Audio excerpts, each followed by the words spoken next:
I gave them everything, Mom. I thought Grandpa was dying. My son stood in the kitchen holding his empty college savings binder like it was a corpse. I blinked hard, staring at the calendar on the fridge. It still said UCLA orientation, 2 weeks. But now that dream was gone. My name is Diana. And from wherever you're watching this, stay with me. Have you ever watched your child get betrayed by the very people who were supposed to love him? It wasn't just the money. It was the lie. They told him his grandfather needed emergency surgery, life or death stuff. They begged, sobbed, said they had no one else to turn to. So, my sweet 19-year-old son emptied out his $62,700 savings account. Every dime he'd earned mowing lawns, bagging groceries, tutoring after school. Every bond one helped him tuck away since he was 6. And they gave $64,000 to my niece. For a damn wedding. Not a surgery. Not even a fake hospital bill. A wedding. I found out because my niece posted a photo. It was a white box with golden lettering that said, "From Grandma and Grandpa, $64,000 for your dream day ring sparkles to." And a caption underneath, "Still crying. I love my family SM." They didn't even try to hide it. My hands were shaking. Not with rage. With silence. Because when I'm silent, I'm dangerous. I didn't confront them. Not yet. I simply turned around, hugged my son and whispered, "You did the right thing. Now it's my turn." He asked what I meant. I smiled. But inside, a wildfire had already started burning. You see, I'm not just a mom. I'm a woman who spent 2 decades working in estate litigation, handling trusts, wills, and fiduciary abuse. I know where every dollar in the family account goes. I know which properties are still in my father's name, and which ones have a shared deed with Diana M. Rainsford. And I knew exactly what leverage they'd never see coming. That night I pulled out my safe. Found the black binder with every family agreement we'd ever signed. The informal ones. The "we're family, we trust each other" kind of papers that suddenly become weapons in the right hands. The next morning I met with a woman named Elise. Not just a notary. She was also an estate enforcer. One who owed me a favor. 2 days later, Elise walked up their driveway wearing all white and handed them an envelope. I wasn't there. I didn't have to be. Because when they opened it, they started screaming. And that was only the beginning. They stole my son's future for a wedding cake and matching napkins. Now I was going to give them a divorce from their delusions. They called 13 times that day. I didn't answer. Not because I was trying to be cruel, but because I was busy watching the panic bloom in their voices as the voicemail transcripts popped up on my screen. "Diana, what is this? What have you done?" "Elise came here with legal documents we've never seen. This is a misunderstanding. Please call back." But there was no misunderstanding. Only consequence. The letter Elise delivered contained a notice of intent to reclaim misallocated family trust funds, authorized by me, the co-executor of the very trust they thought I'd forgotten existed. See, 15 years ago when my father retired, he split his estate between my brother and me, but under one condition. Any family emergency funds used had to be documented and approved jointly. They never got my signature. Never notified me. They just assumed I'd keep playing the role I always had. The quiet daughter, the fixer, the one who'd swallow injustice for the sake of peace. But peace had a price this time. And it was exactly $64,000. I walked into our old family lawyer's office with the full paper trail, including the wire transfer my niece bragged about on Instagram. I added printed screenshots, timestamps, even the chain of messages my son showed me where they'd manipulated him with phrases like, "You're the only one who can save him, and it's not about money, it's about family." Lies. Cruel, calculated lies. "I want to initiate a freeze," I told the lawyer. "On all joint assets." "You sure?" he asked, eyebrows raised. "That includes their house deed." I looked him square in the eye. "Especially the house." By the next morning, their bank accounts were flagged for review, their property was under legal audit, and my niece's dream wedding venue was asking why the deposit check just bounced.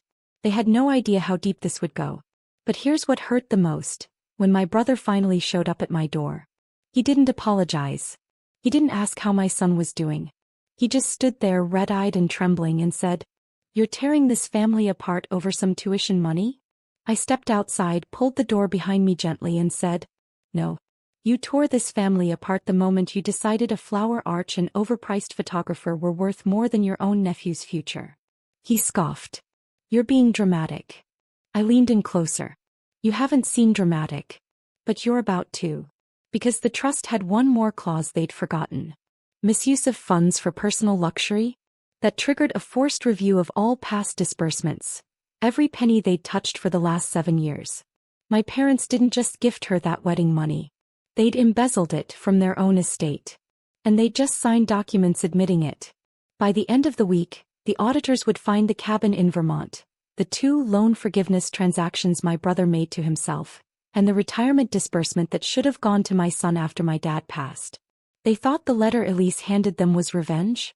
That was just the match. The fire hadn't even started yet. I didn't set out to burn everything down. I wanted fairness. Maybe even a little justice. But the thing about fire? Once it's lit, it doesn't ask what you meant to do. It just consumes. The day after Elise's delivery, my niece's wedding planner called me. Pissed me. She had somehow tracked my number down through the trust filings, thinking I could resolve the payment hiccup. Her tone was polite but tight. The way people speak when they know a storm is coming and they're just hoping to salvage a few dry clothes. We've already spent over $9,000 on non-refundable items, she said. And we have the $23,000 floral installation arriving Friday. I smiled into the receiver. Then I'd suggest you bill the bride. But the funds came from the Rainsford Family Trust, she said. They were stolen, I replied. I didn't owe her an explanation. I owed my son the truth. So that night I sat him down and told him everything. How the trust was set up. How they bypassed me. How they forged an emergency to exploit his kindness. And how I'd opened an audit that would freeze not just the stolen $64,000, but claw back any past misuse with penalties. He listened in silence. When I finished, he just nodded. I never wanted to believe they'd do that, he said, voice small. I know, I said. That's what makes you better than them. A knock came on the door before either of us could say more. It was my mother. She didn't look like herself. Her lipstick was smeared, her hair undone. I don't think I'd seen her this disarmed since my father's funeral. I need to speak with you, she said. I stepped outside, closed the door behind me. No way I'd let her bring that energy inside. I told you we were desperate, she said, voice trembling. You think we wanted to ask a teenager for help? You didn't ask. You lied. It was for family. No, I snapped. It was for a wedding. And you're not walking away from this just because you put it in a white envelope with gold foil. She took a breath like she was about to argue, but I held up a hand. I froze everything. The trust. The house. Even your joint checking. Her mouth opened then closed. Like she couldn't quite form the words. This was your retirement plan, wasn't it? I asked. To drain the estate, keep me quiet, and pass it all down to your golden boy and his daughter. We didn't mean. But you did. You meant it every time you put their needs over ours. You meant it when you watched him give up his dreams and said nothing. You meant it when you sent that girl to buy a $3,200 dress with my son's future. Then I gave her the final blow. I've initiated a full audit of the estate. Everything Dad left. Every cent. If you've used a single penny outside of approved disbursement, I'll make sure the courts know. And if that means you lose the house, so be it. She tried to speak again, but I was already walking back inside. Let them panic. Let them scream. My son had given them grace. They responded with greed. Now I was giving them consequences. And the most painful part? They still hadn't said sorry. The letter arrived 2 days later. Hand-delivered by a woman in a sharp gray skirt suit with a calm, quiet voice that reminded me of courtroom clerks and tax auditors. Because that's exactly who she was. An independent estate compliance officer from the state. She walked into my mother's front yard like she owned it. My brother Kevin was on the porch in cargo shorts, sipping from a can of cheap beer.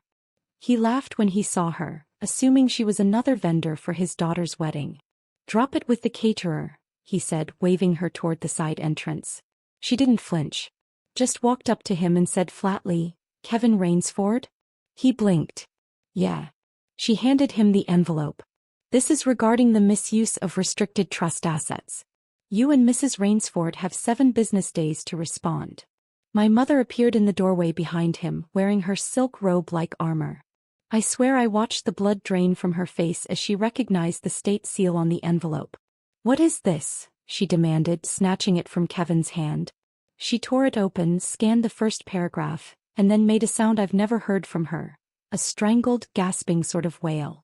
The kind of sound that comes from a person who finally realizes the walls aren't just closing in, they're already gone. My niece came running next, mascara already done for her bridal shower.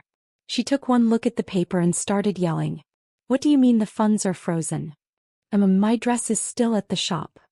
Kevin was shouting too now, demanding I come talk this out like family. But family doesn't bleed their own for sport. Family doesn't lie to your child while you're scraping together rent. Family doesn't drain a college fund while smiling at you across a dinner table. So I stayed where I was, behind the curtain of my own living room window, and watched the dominoes fall. The letter wasn't just about freezing the remaining assets. It included a detailed breakdown of every flagged transaction from the last 6 years. Vacations labeled as grief therapy, a $9,800 security fence installed at Kevin's house, even a $14,000 education grant that just so happened to coincide with my niece's nose job and a European summer program that was entirely unaccredited. They had gotten greedy, sloppy, arrogant, and now it was all in black and white. By the end of the week, the wedding planner pulled out. The florist canceled. The country club revoked the event space after the deposit check bounced. I saw my mother in the grocery store that Sunday. She didn't speak, didn't look up, just stared at the floor tiles like they might hold some secret way out of the mess she'd made. But there wasn't a way out. Not this time. I had spent years believing their silence meant I was paranoid. Turns out their silence was their guilt, just waiting to be exposed. And now the world was listening. The voicemail came in at 2:47 a.m. I didn't answer. But I played it. 5 times. It was my mother's voice, raw, breaking. "Emily, please. We didn't mean to, not like this. You blindsided us. The house could be taken. Your father's pension might be audited. What are you trying to do to us?" I paused the recording after the third, us. Not once did she say you or Liam. Not once did she mention my son. The boy who handed over his entire college future with wide eyes and trust in his heart because she said it was life or death. He still didn't know. I hadn't told him what they'd done. He thought the surgery happened. He thought he was a hero. And I let him hold that. Because Liam's heart was too good for this world and I refused to let them infect it again. Instead, I spent that day at the state clerk's office. Filing. The letter they received was just phase 1. Phase 2? That was for me. You see, while they were pretending to be a family in need, I had quietly converted the remainder of Liam's college fund into a private trust under my legal guardianship. And then, I reopened an old case file. The one they thought I had buried, from when they used my name and social security number 10 years ago to open a high-interest loan when I was on maternity leave. I didn't fight it then because I needed their roof. I needed diapers. I needed to survive. But now I had evidence, voice recordings, account trails, and a certified forensic accountant who I paid for by selling my engagement ring. The one I never got to wear. The one they said I was too damaged to deserve.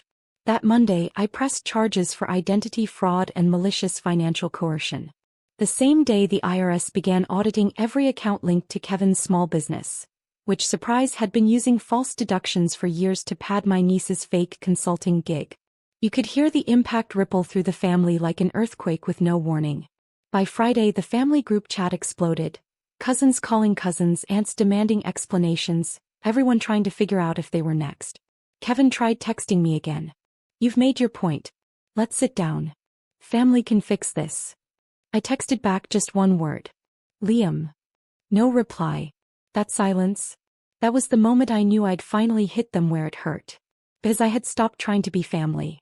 I had become their reckoning. And reckoning doesn't knock twice.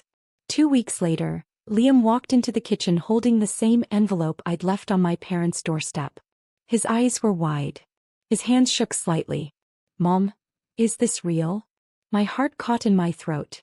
I hadn't wanted him to find it, at least not yet. But I nodded.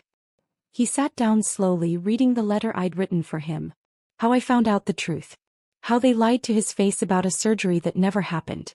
How the $64,000 went straight to his cousin Chelsea, for a travel gap year, and a white Jeep she crashed 6 weeks later. I watched his world tilt.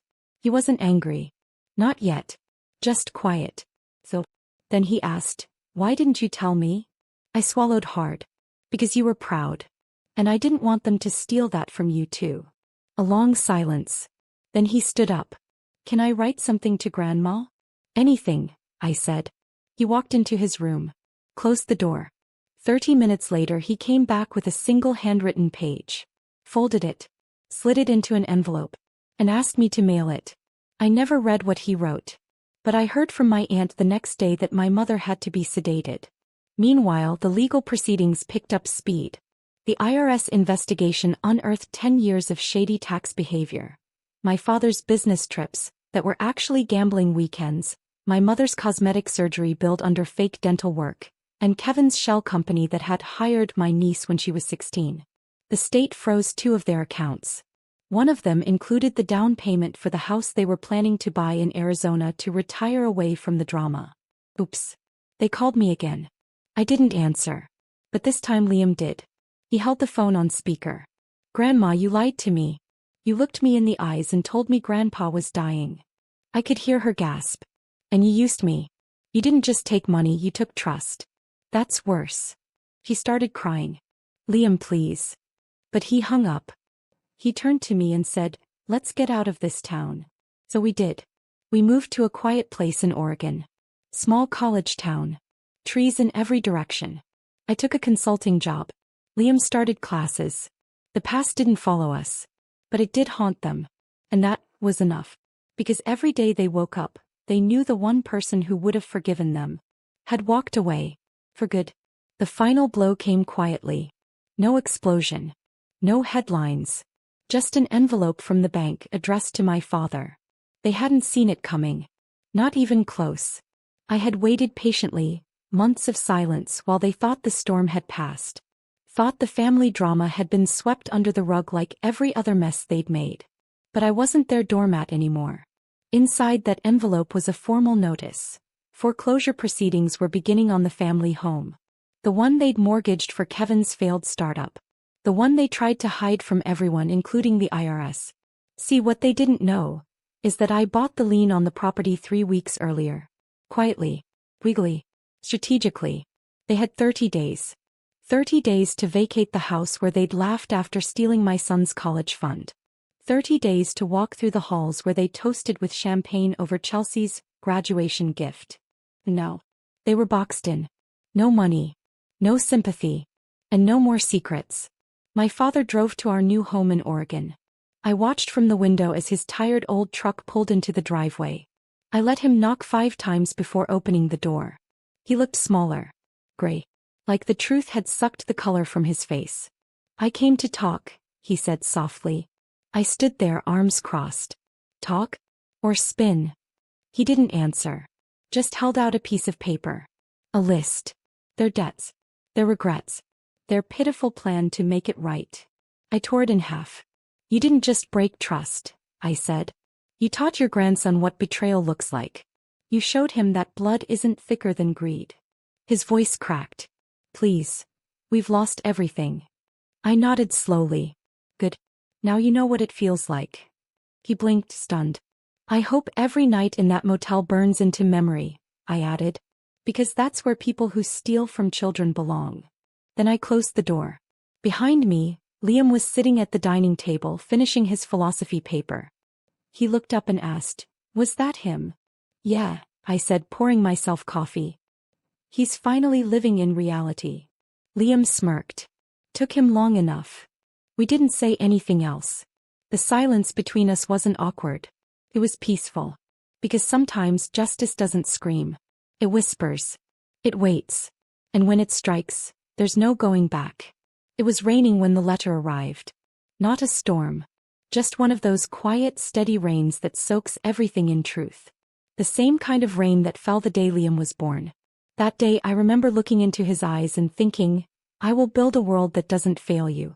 They tried to take that from him. But now, the reckoning had arrived. The letter was from the State Bar Association. Addressed to my cousin Erica, Chelsea's mother.